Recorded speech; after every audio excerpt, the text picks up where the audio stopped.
Wala nang maraming paligoy-ligoy pa, diretso sa punto na. Maiksi lang ang komentaryo, pero diretso sa punto. Maraming kuro-kuro, may tiwali, may totoo.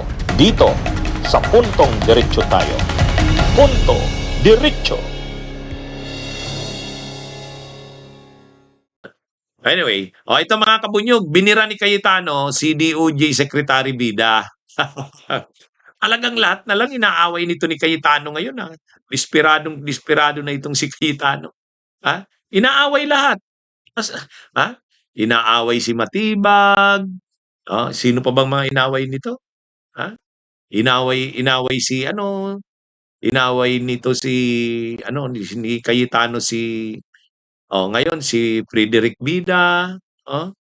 Ang sabi niya kay Frederick Bida, wag daw kasing magpabida kung kontrabida. Alam naman na ang apelyido kasi nito Bida, DOJ Secretary Frederick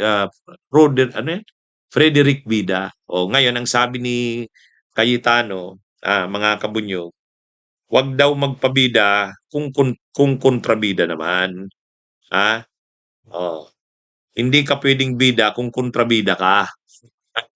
Ba na kulang ng communication between the GSIS and the Senate? Hindi Kasi kulang. they were not informed, Hindi. you were not informed na nagbare na Hindi sila. kulang. Mhm. Sinadya nila. Mhm. Sinadya nila. Never, ang GSIS never nagpapasok ng NBI kung may problema sa peace and order. Police parati yun. Okay. Number 2, ibabarena mo yung pinto na lalabas yung mga senador. Isasara mo yung gate sa likod kung kailan lalabas yung mga senador. Tapos nung tinanong namin, wala daw NBI sa loob. Bakit yung ngayon yung may pulbura sa kamay at dito sa loob ng Senate nahuli? Diba? Could it have been simpler kung in-inform kayo ng GSIS na magbabare Yes, na pero kami to secure Yes, the pero door? masisira plano nila. So you're Malalaman saying- namin eh. Malalaman kasi, it's okay. Malalaman kasi namin eh. Aha. Malalaman namin. So you're saying I'm po at this- deliberate? No, at this point in time, the burden is on them to prove to us that it's a series of coincidences. Okay. Kasi pag ni-reverse engineer namin, plinano talaga nila na pakita sa Senate na ganyan ha. Sige, may numero kayo, nandyan si Bato, ganyan ha. Papaligiran naman namin kayo ng mga armado. Senator Gringo Nason said it best. Diba? If you are where you're not supposed to be at armado ka, what do you expect will happen? SP Sami po ng DOJ, sabi ni Justice Secretary Vida, coordinated daw yung move ng NBI, yung mga armed. Inamin niya na coordinated sa kanya. Anong reaction and then he niya? wants to investigate. Gusto ni Secretary Vida mag-imbestiga ang NBI, DOJ, pero sila ang dapat imbestigahan eh. Kaya nga ang message ko sa kanya, hindi ka pwedeng bida kung kontrabida ka. Okay? So kung gusto mo mag-imbestiga, kailangan neutral ka. Ang gusto kasi si DOJ Secretary Bida nag-create na ng panel. Nag-create na ng panel of prosecutors o investigators. Nag-create na siya ng isang panel galing sa DOJ para mag-imbestiga nga dito sa incidenting itong mga nangyari sa Senado. Pinapaimbestigahan na ng Department of Justice kasi trabaho naman talaga yan ng DOJ magpaimbestiga. O ngayon kung nakikita ng DOJ na may mga dapat sampahan ng mga kaso, sasampahan yan ng DOJ. Pero bago magsasampahan ng kaso, investigasyon muna. What's next? The Justice Secretary, sir, ano hong susunod? Yes, ang susunod nito, this afternoon, around lunchtime, I received a report already from the NBI and I turned it over to the panel of prosecutors who will be conducting the investigation. Similarly, I believe after this, General Artates will be turning over the report to the Department of Justice. And in similar route, it will go to the panel and it will all be evaluated. Nakita nyo naman mga kababayan ko, compelling yung facts that have been unearthed, but we still need to verify and validate, the DOJ will not take this as is, we will check on the timelines, we will check on the source of the videos and everything, kasi sa dulo nito kailangan yung katotohanan lang. Mga kabunyog mo. Kaya ito mga kabunyog. Ngayon nagagalit si Cayetano kay Frederick Bida. Wag daw hindi ka pwedeng bida kung kontrabida ka. Ay ano pala siya si Cayetano Bida? Napakabait nga ni DOJ Secretary Frederick Bida eh. Oh, di ba? Ano siya? Malumanay magsalita o kaya lang kahit malumanay magsalita, talagang ano niya, kung anong nakikita niyang dapat gawin, pinapanindigan niya ni DOJ Secretary Bida. Ay nagsabi na siya nung isang araw na may bubuuing panel of investigators para mag-imbestiga ng mga ng insidente sa Senado. At matapos yung investigation na yan, magka-come up ng desisyon. May mga dapat bang kasuhan? Sino-sino? Anong kaso? O dapat bang kasuhan si Cayetano, si Aplasca, si Ruben Padilla? O yun.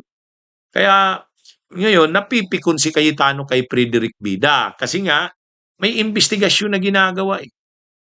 Bias daw si Frederick Bida. Lagi naman lang dito kay Cayetano na bias. Tapos ngayon inaaway na rin ni Cayetano ang Malacanang. Inaaway ni Cayetano ngayon ang Malacanang. Ay sige. Parang akala niya lahat kaya niya na eh. Sabi ni Cayetano, inaaway niya yung Malacanang ngayon eh. Kasi na-obvious na kasi na talagang lumabas na hindi naman totoo yung sinasabi na under at ang Senado. Hindi totoo. Yung mga bagong ebidensya ay nagpapakitang hindi totoo. Kaya ngayon, si Yussi Claire Castro talagang lantaran ng sinabi, hindi totoo na under siege ang Senado. Di galit naman si Cayetano. Galit si Cayetano, galit kay DOJ Secretary Frederick Bida, galit sa Malacanang. Lahat na inaaway nito ni Cayetano, desperado na eh. May mga nakailang papasok na rin doon ng mga pastor. Nung isang araw may prayer doon. Tapos kanina naman may picture na naman pinipray over ng isang pastor. Si Cayetano, lumuhod na naman si Cayetano. Lumuhod na naman. Si Jingo Estrada, si Mark Villa, yun. Prinay over nung pastor na pumasok doon. Yan yung mga ginagawa nito ni Cayetano. Mga kabunyog, mga kababayan. Kaya, itong ngayon, itong nangyayaring ito, galit si Cayetano kay Bida, kay DOJ. Bakit daw pabida ito? Hindi dapat daw kung kung kontrabida ka, huwag kang pabida-bida. Anyway, hindi naman aatras sa kanya yan si Frederick Bida. Principled na tao, napapansin ko. Pag sinabi niya, hindi naman siya matapang magsalita, malumanay lang. Pero pag tama, tama sa kanya. Pag mali, mali. Yun ang tama. Ang gusto siguro ni Cayetano, wag mag-imbestiga bakit niya pagbabawalan? Trabaho yan ng DOJ. At kung may dapat kasuhan, kakasuhan ng DOJ yan. Yan yung tama. Actually, hinahanap na nga ng taong bayan. Bakit hindi kinakasuhan si Cayetano? Bakit hindi kinakasuhan si Aplasca, si Revilla, si Padilla? O at least ngayon, may ginagawa na ang DOJ. Kaya galit si Cayetano. Kasi iimbestigahan siya ng DOJ. Bunyog, halikan na kasama ka. Bunyog, kapag buklod ay may pag-asa. Luzon, Visayas, Mindanao, isa ang pananaw. Sa bagong Pilipinas ang bunyog isisigaw.